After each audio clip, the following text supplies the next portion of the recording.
The year is 1976. With the NFL's rise in popularity, they added two new teams, the Seattle Seahawks and the Tampa Bay Buccaneers. Geographically, with being on the West Coast, the Seahawks joined the NFC West. Makes sense. And on the East Coast, the Buccaneers joined the AFC West. What?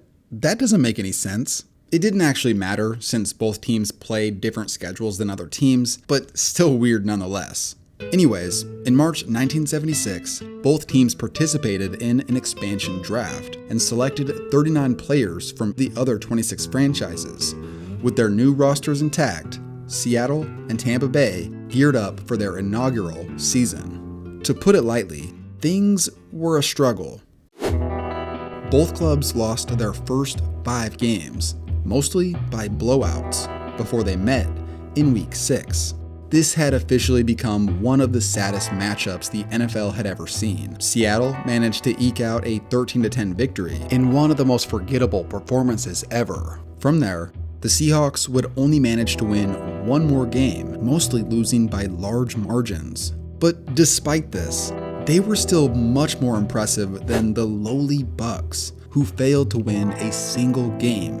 The Bucs lost by an average margin of over 20 points a contest. They had been the worst team in the league by far, especially offensively. They were shut out 5 times and averaged an abysmal 8.9 points per game. The 1976 Bucs are well known as perhaps the worst team to ever exist. They surely produced one of the worst offenses of all time. Even Reddit agrees.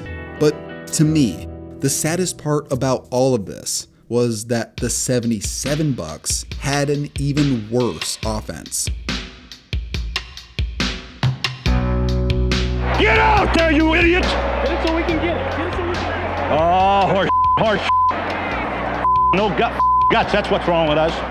After the brutal 1976 season, head coach John McKay thought his team was going to improve all around, but he vastly underestimated how hard it was going to actually be. Now, before we continue to the 77 Bucs, this video is brought to you by SeatGeek. SeatGeek is a company that I've been working with for a long time, and they gather tickets from all across the web and put them into one area, making buying simple. They have everything from football, baseball, basketball, concerts, festivals, or more. And with so many amazing concerts and festivals happening right now, you're not going to want to miss out. I'm talking The Weeknd, Justin Bieber, Tyler the Creator, John Mayer, Bad Bunny, and so much more. SeatGeek rates every ticket from 0 to 10 to make sure that you're getting a good deal, with green meaning good and red meaning bad. And for first-time buyers, use code KTO at checkout for $20 off your first purchase. Make sure to click the link in the description to download the app. The 1977 Buccaneers went on to become the saddest offense that ever took an NFL field, and it was all the result of how the team had been built back in 1976. When the Buccaneers were created, they hired the highly successful USC coach, John McKay, who had won multiple national titles to that point. He came in with arrogant confidence. I don't think the game is that difficult. It's no more difficult than college ball, huh? Not in my opinion. Like many other college coaches have tried to do, McKay came into Tampa and ran camp like a drill sergeant. A lack of water breaks, non-stop hitting drills, two-a-days that lasted 10 weeks. They actually were still doing two-a-days when the season started. It was so intense that during a practice, one of the players went into the facility for a bathroom break and snuck out the front doors and never returned.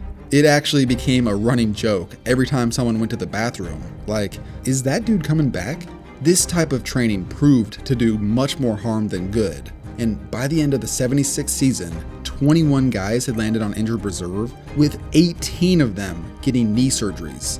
18 knee surgeries? Are you joking? They were down so bad that they literally had a truck driver and an unemployed construction worker on the roster by the end of the year. This is all the result of the worst possible combination. A first-time GM trying to find talent, a first-time head coach who's never been at this level, and a brand new team with players who didn't know each other. After the Bucs finished 0-14 in 1976, the enthusiasm that had radiated throughout Tampa from fans to the players had vanished. the team had gone from exciting new beginnings to the laughingstock of pro sports in a year. They were essentially the last chance U of the NFL, a player's final stop before they were out of the league. John McKay's son, JK, who played wideout for that team, said in a documentary that when he had to go up against Steelers Hall of Fame corner Mel Blount, that's when he realized that he was in the wrong line of work and needed to find another job. Now, when building up the 77 Bucs to hopefully be more competitive, they actually improved their defense a lot. The defense had gone from giving up nearly 30 a game to just less than 16 a game, a massive improvement. But on the offensive side, they were as lost as ever, and literally nothing could go right. Entering the 77 season, head coach John McKay declared the team to be, quote, stronger at every position, with the exception of the quarterback. Man, imagine being in the QB room and seeing that quote. Beginning in the preseason, the unimproved quarterback room began to quickly get worse. The expected QB battle was supposed to be between Mike Boyla and Gary Huff, two backup-worthy dudes who hadn't played in a year, but both suffered knee injuries in the first 2 preseason games. This left an already down bad team to their 3rd and 4th stringers, Parnell Dickinson, who had almost no experience, and the rookie, Randy Hedberg. Hedberg had just got done playing at the NAIA Division II school, Minot State. This has to be the weakest quarterback battle the league's ever seen, which was eventually won out by Hedberg. So how does a former NAIA Division II rookie quarterback listed as the 4th stringer who suddenly thrust into the starting role on the league's previously worst offense perform? Well, not good. In Game 1, Hedberg threw for 66 yards, as the team barely managed to produce over 100 total yards and 3 points.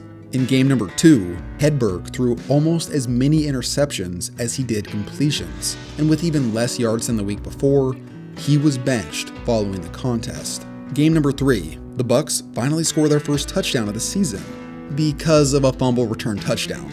Even with one of their better quarterbacks, Gary Huff, coming back to play, the offense was still abysmal, failing to score any points. Game number 4. Without the help of another defensive scorer, the Bucs were held scoreless, and Gary Huff threw 3 interceptions. Game number 5. Expansion Bowl 2. Going up against the league's worst defense, the Bucs offense finally got their first touchdown of the season. It only took 5 games.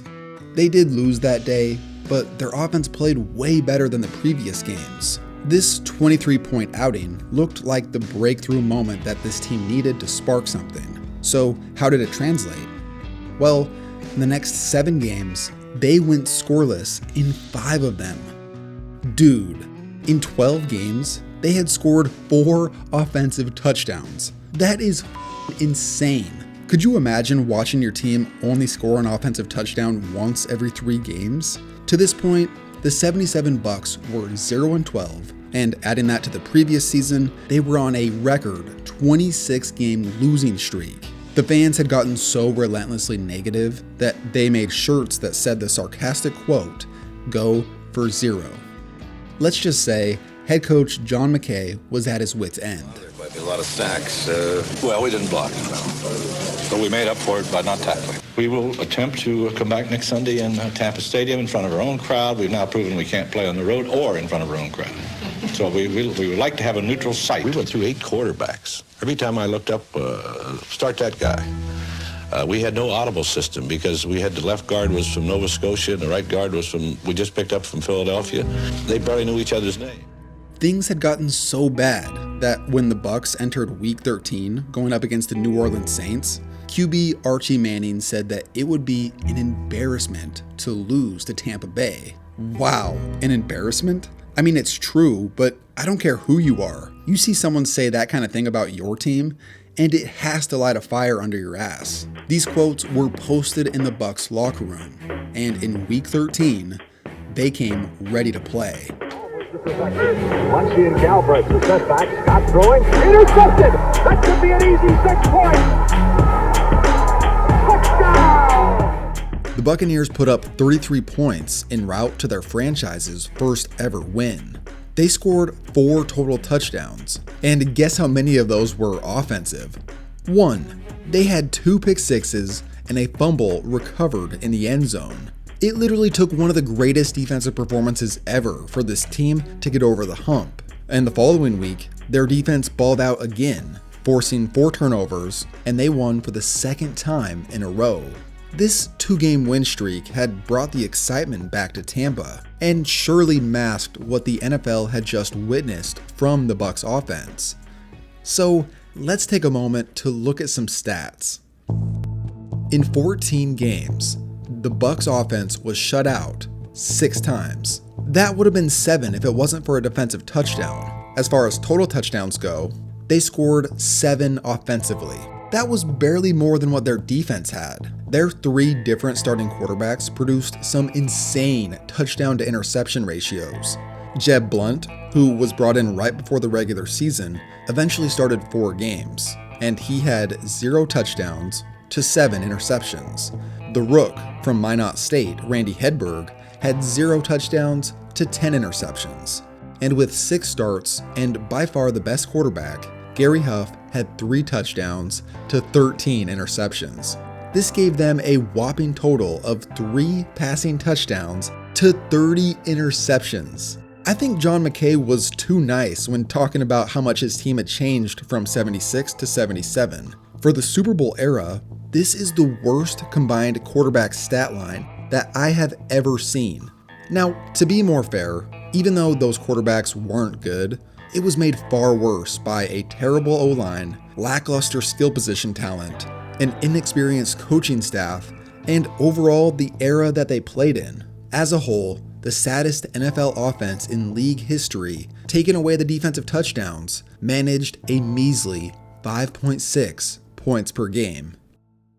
Now, for context, here is the 77 Bucs numbers compared to every season's worst offenses since the NFL merger to 1977. Among those years, there were 3 other teams that were even in the same ballpark. In the same season, the 77 Packers were terrible. They only had 11 touchdowns in 14 games, giving them 4 more than the Bucs, and they also had 16 less turnovers. The 76 Bucs were definitely bad, but they literally doubled the 77 team's offensive touchdowns. Really, the closest competitors for worst offense of this era was the 74 Falcons. They posted very similar QB numbers. They only had 3 more offensive touchdowns, and they actually turned the ball over 9 more times than the 77 Bucs. When you put all the numbers on the table, the 77 Bucs offense was still slightly worse than the 74 Falcons. They were worse in most categories, and they were shut out twice the amount of times.